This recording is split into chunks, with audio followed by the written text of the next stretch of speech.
Hola a todos y a todas.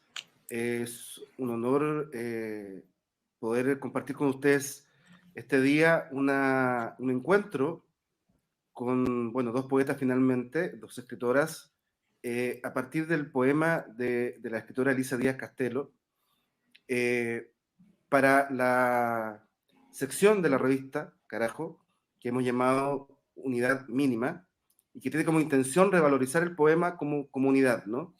Como gesto, como intención. Para eso hacemos una cápsula que es esta entrevista grabada, una entrevista cortísima con la escritora, más un audio hecho por Caro Toro y una ilustración dedicada al poema, hecha a partir del poema y para el poema, más el texto que que aparecerá publicado en la web. Nos da mucho gusto hacer esto porque lo pasamos muy bien, porque nos gusta entender el poema como unidad, nos gusta llegar al fondo, al tejido mínimo. Entonces, acercarnos a eso a partir de los autores es una muy grata experiencia. Que les quiero presentar entonces a Elisa Díaz Castelo, que nos acompaña esta noche. Hola Elisa, ¿cómo estás? Hola Octavio, qué gusto. No, estoy muy bien y qué gusto saludarles y muchas gracias por invitarme a colaborar con la revista Carajo. Es un gusto para Maravilloso. mí y pues. Maravilloso. Yo voy a leer algunas cositas que tienen que ver con tu biografía literaria, ¿ya? Para que vayamos contando a las personas, sobre todo en Chile, de qué se trata tu trabajo o de qué va. Eres ganadora del Premio Bellas Artes de Poesía Aguascalientes 2020 con el libro El Reino de lo No Lineal, del Premio Nacional de Poesía Alonso Vidal 2017 por Principia y del Premio Bellas Artes de Traducción Literaria 2019 por Su Turno con Herillas de Fuego. Ha sido becada en el FONCA para la beca de jóvenes creadores de la Fundación para las Letras Mexicanas y su último libro, Proyecto Manhattan, acaba de publicarse en ediciones Antílope. Quiero destacar que el premio, según lo que yo entiendo, no lo podrán ratificar ustedes, el premio Aguascalientes es uno de los premios más importantes de México. Yo siempre he esperado con ansia quienes lo reciben para poder leer los libros que de ahí aparecen. Tengo muy buena experiencia con eso, así que aprovecho de felicitarte y de presentar a Caro Toro, Carolina Toro, que nos va a acompañar hoy día y va a leer tu poema también. Hola, Caro, ¿cómo estás? Hola, muy bien, ¿qué tal? ¿Cómo están todas y todos? Elisa, un gusto leerte y estar enlazados así en esta videollamada, igual que con Octavio y el público que nos acompaña. Saludos a todas y a todos. Gracias, Caro. Les cuento que este posteo va a ir acompañado de una ilustración, como les decía, hecha especialmente para el poema, ¿no? Un trabajo largo y dedicado que hizo la artista Paulina Sáenz. La quiero saludar. Ella no pudo acompañarnos hoy día, pero hizo una lectura profunda del poema para llegar a lo que ustedes van a ver ahora en pantalla y que va a quedar en el posteo que hagamos en la revista y en Facebook, en Instagram y las redes, qué sé yo. Y también quiero saludar a Alfredo Zahir, que está detrás de cámara y quien hace que todo esto sea posible en términos de la transmisión y en general en términos de lo que significa la página de Carajo en Internet. Elisa, quiero partir, antes de que Caro lea tu texto, quiero partir generando algún tipo de expectativa, ¿no? Para eso te quiero preguntar primero, ¿cuál es el origen de este texto? ¿Cuáles son sus intenciones, sus propósitos? Si hay alguna anécdota desde el punto de vista de la escritura, ¿cuál fue la sensación final también que tuviste al escribir este poema? ¿Y en qué contexto se da? Ay, sí, por supuesto. Bueno, pues este poema es el primero de un libro que se llama El Reino de lo No Lineal, cuya primera parte está estructurada en torno a una serie de poemas que funcionan como monólogos dramáticos inspirados en historias de personas que estuvieron clínicamente muertas y volvieron a la vida.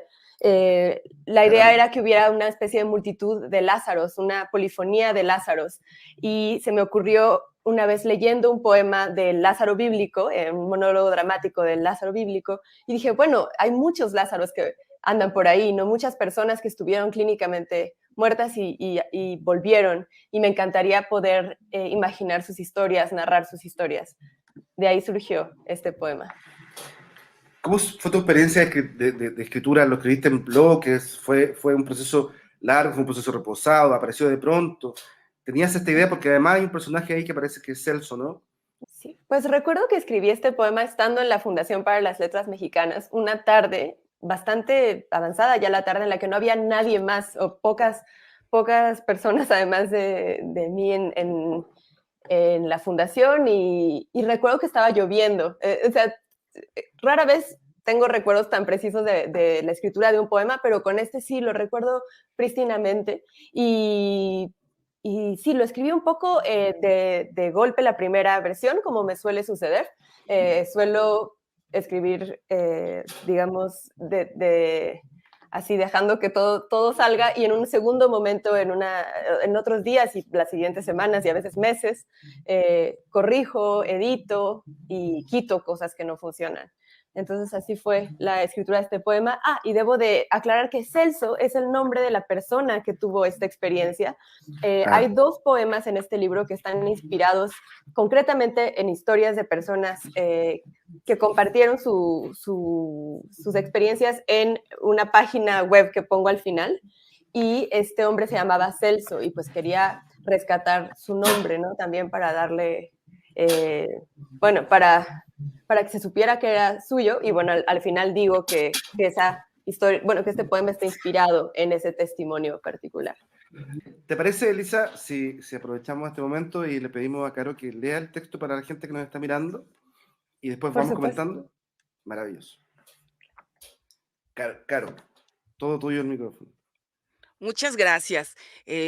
Gracias por darme la oportunidad de leer este poema y estando la autora presente, bueno, creo que esto es mucho más emocionante, sobre todo con la charla que están sosteniendo y el saber que existen diversas lecturas.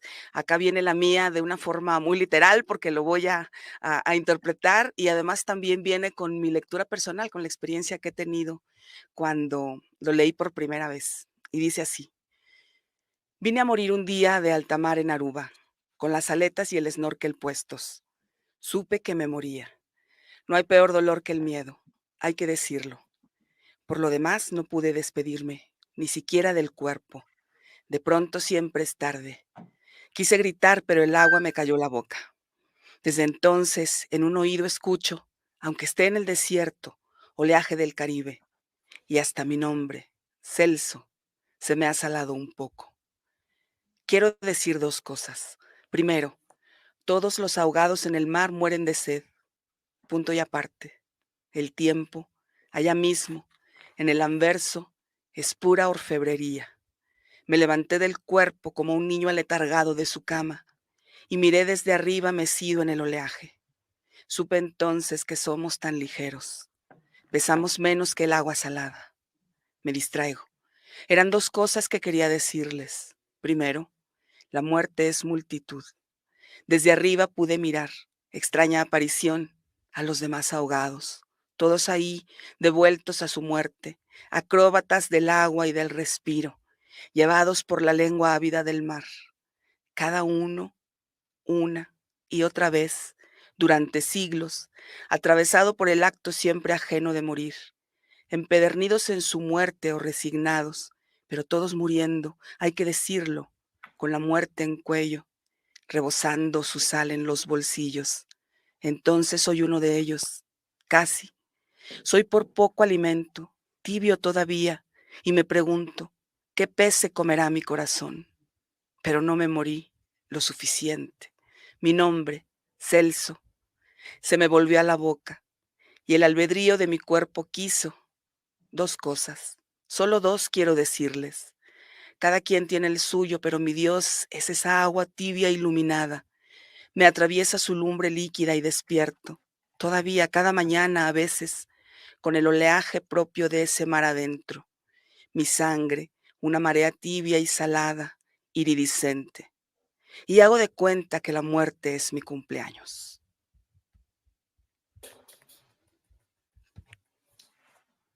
Gracias, Caro. Muchas gracias. Qué bonita oportunidad de poder leer el poema con la autora presente, de escucharlo en la voz de Caro. Es maravilloso. No, quiero comentar algo que no dije al principio. Ustedes 2 son mexicanas. Estamos haciendo una transmisión conjunta desde Chile y México. Caro está en Morelia y Elisa en Ciudad de México. Así es, sí. Sí, porque no dije de dónde eran, entonces se me quedó el tintero. No hay peor dolor que el miedo. Si pudiera titular de alguna forma este encuentro, lo llamaría así. Da la impresión, Elisa, que el poema se situara, situara la muerte y a la vida en distintos lugares, pero yo tengo la sensación de que el poema, y seguramente los otros poemas también son así, brinda espacio finalmente para que haya puntos de ¿cómo lo podría decir? Del fragor diario, ¿no? Para que haya encuentros de distintas conversaciones dentro del espacio que hay entre la vida y la muerte. Tengo esa sensación. Uno podría pensar que tiene que ver con la vida o con la muerte, pero finalmente creo yo que es un espacio para que se den otras tensiones y otras posibilidades. No sé si piensas lo mismo. Sí, por supuesto que sí. Antes quería decir que, bueno, muchísimas gracias, Carolina. Qué lujo escuchar el poema en tu voz. Siempre me encanta el ejercicio de escuchar mis poemas en las voces de otras personas, porque creo que la poesía de por sí tiene una vocación polifónica, ¿no? Y más en el caso justo de estos poemas. Entonces, bueno, pues muchísimas gracias. Y con respecto a tu pregunta, Octavio, más bien tu comentario, sí estoy totalmente de acuerdo. Yo también creo que parte de lo que buscaba con este libro, con la parte de los Lázaros, era desdibujar esta noción de que la vida y la muerte están en las antípodas la una de la otra, ¿no? Y más bien enfocarme en el umbral entre la vida y la muerte, esa frontera que es casi siempre mucho más porosa, mucho más desdibujada y mucho más incierta de lo que creemos. Sí, claro. Caro, tú tuviste una experiencia de lectura con el poema. ¿Qué te pareció a ti? ¿Qué te provocó? Fíjate que a mí se me quedó muchísimo esta frase del miedo y del dolor, y me llevó a pensar también en esas muertes metafóricas cuando tenemos sensaciones catastróficas en situaciones que nos pasan en la vida, pero aquí andamos, ¿no? Seguimos andando, pero al mismo tiempo por dentro tenemos ese derrumbe terrible, y para mí esa fue la evocación al poema. Nunca pensé que se tratara verdaderamente de un Lázaro, de alguien que está al borde de la muerte y no llega a atravesar aquel umbral.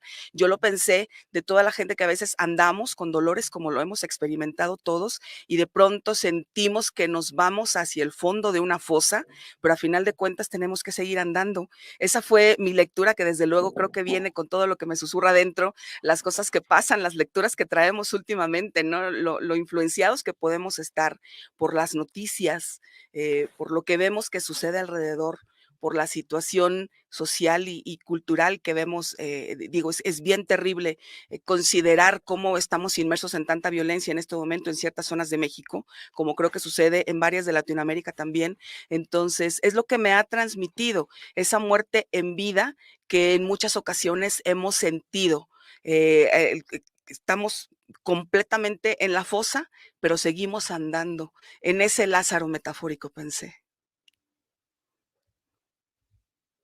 Qué bonito. Estoy de acuerdo. Creo que por ahí pasa tu intención también, Elisa, ¿no?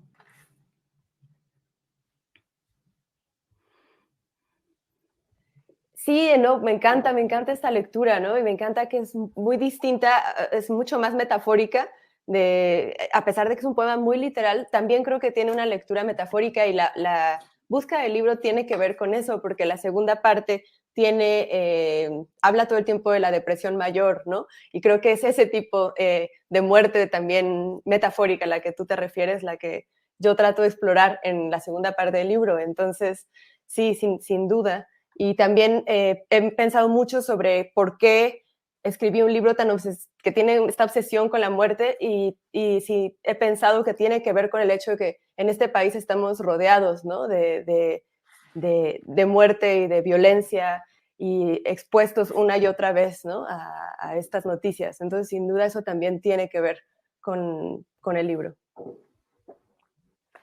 Elisa, como última pregunta o planteamiento, como se le llame, me gustaría que nos comentaras cuáles son tus referencias, en qué piensas cuando escribes, cuáles son tus búsquedas, tus inmediaciones, ¿no? Y si no quieres dejar alguna recomendación desde tu experiencia. Bueno, me gusta mucho pensar en la poesía. La poesía que más me gusta es la poesía que integra lenguajes, a veces técnicos, que en apariencia le son ajenos, ¿no? Entonces, por eso he escrito mucho cosas que se que se relacionan con la ciencia, por ejemplo, ¿no? O sí, que tienen como lenguajes ajenos que están integrando y que tienen también un tono de cierto coloquialismo, o sea, el lenguaje es coloquial y hay algo de sentido del humor. Creo que eso es lo que más me interesa a mí o lo que más me seduce al momento de leer poemas, y siempre recomiendo a Wisława Szymborska, que es mi santa patrona de la poesía, porque justo ella tiene todas estas características y tiene un sentido del humor fantástico, que lo utiliza como una herramienta de pensamiento, ¿no? Como una herramienta analítica, no como un mero adorno o como un chiste bobo. Sí, fíjate que estaba buscando referencias tuyas, encontré un texto que escribió Laura Sofía Rivero. Si lo pueden encontrar por ahí, lo recomiendo. Tiene que ver, es ella intenta hacer una reseña, una no reseña, porque dice que no le gustan las reseñas. Y plantea algo que les quiero leer porque yo creo que para entender el contexto en que existe este poema en un libro, ¿no? Finalmente. Ella está hablando del libro. Ella dice, en mi opinión, uno de los más interesantes hallazgos del libro estriba en la tensión entre cosmos y desorden. Si bien, como apuntan los jueces que le otorgaron el Premio Bellas Artes de Poesía Aguascalientes 2020, El reino de lo no lineal es un libro unitario y coherente. Esta estructura general permite a la autora crear un enjambre de discursos, registros, funciones del lenguaje y citas. Vida y muerte se pincelan como experiencias que varían según los individuos, los contextos y las disciplinas. El libro apela a todas las esferas de la práctica humana y rebate aquello que ya tanto se ha dicho sobre los libros temáticos de los concursos, ¿no? Ese comentario que comienza a convertirse en un tema en sí mismo, otro lugar común, dice ella. El segundo libro de Elisa Díaz Casteló no hace de la unidad un capricho ni una justificación de sí mismo, sino simplemente la posibilidad de trazar una ruta de lectura que a la vez abreva de la incertidumbre. Un comentario muy esclarecedor respecto de tu trabajo, me pareció a mí. Y entonces, bueno, no sé si hay comentarios finales. Esto es cortito, ¿no? Es para tener una pincelada respecto del poema. Si les parece, hacemos algún comentario final y nos despedimos muy gratamente. Bueno, pues muchísimas gracias por la invitación. Qué gusto reunirnos en este espacio virtual y la posibilidad de estar aquí, a pesar de que estamos en lugares tan geográficamente distantes. Eso me encanta. También que el hecho de que que este poema pasado también se ha convertido en una ilustración gracias a Paulina Sáenz. Quería agradecerle también por esta representación gráfica del poema, que realmente me gustó muchísimo. También gracias, Carolina, por prestarle tu voz a este poema, prestarle tu voz a Celso, y gracias, Octavio, por la invitación. Creo que algo que me interesa mucho en la poesía es justo la polifonía, y creo que ahora justo estamos en un evento polifónico en muchas maneras. Eso es cierto. Caro, ¿alguna consideración? Pues invitarles a leer a Elisa. Es fascinante el hecho de poder leer un texto y después escuchar palabras de viva voz del autor. Entonces, creo que estas son oportunidades que no debemos dejar pasar. La invitación para que la lean y para que sigan el trabajo que se genera en torno a la unidad mínima del poema, con la visión que puede tener un artista visual, con los experimentos sonoros que se pueden realizar y con una charla tan amena como esta. Muchas gracias a los dos, Elisa, Octavio y Alfredo, que anda por ahí. Un saludo para todos. Sí, bueno, gracias a ustedes por acompañarnos. Es maravillosa la oportunidad. El ejercicio creo que es muy rico y es muy bueno tenerlas presentes. Elisa, tu poesía es maravillosa, me encanta leerla, así que es un honor haber podido contar con tu poema hoy día.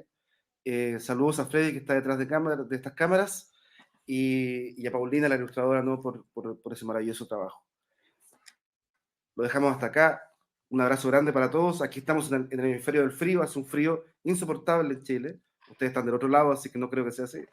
Pero ahí sí, ahí hace calor, ¿no? Así que bueno, Aquí estamos sí. a esta distancia, juntándonos en esta posibilidad de escucharnos.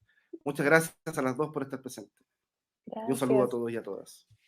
Un saludo. Muchas gracias. Chao, chao.